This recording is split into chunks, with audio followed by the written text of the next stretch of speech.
What's the one thing we're all craving now more than ever? No, it's not a sangria in Marbella, but if you just said a red stripe in a loud, sweaty basement, you'd have been correct. We miss it so much, it got us thinking about how much we love the indie music scene and the grassroots music venues within.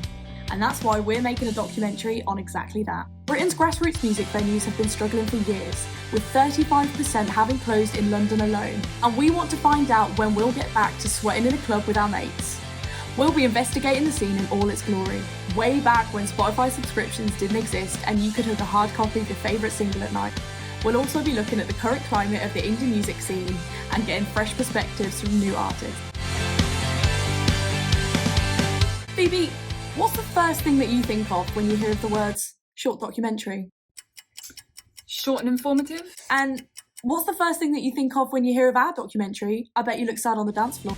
Short, informative, but also an audiovisual extravaganza. I think the key to this film will be speaking to all sorts of different music professionals and really drawing out all sorts of different backgrounds and perspectives. We need to address and raise awareness as to why it's so important to British culture to keep the indie music scene alive. We hear a lot about chain pubs and venues opening and reclosing, etc., but it feels like smaller places get placed on the back burner.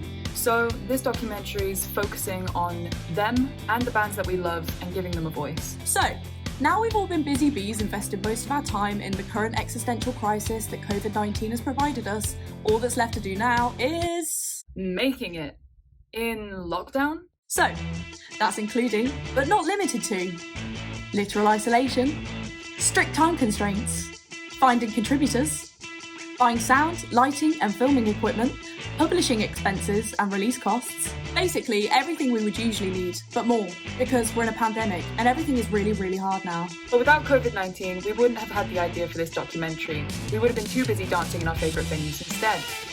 So, please, spare us a little bit of your money. Just a little bit.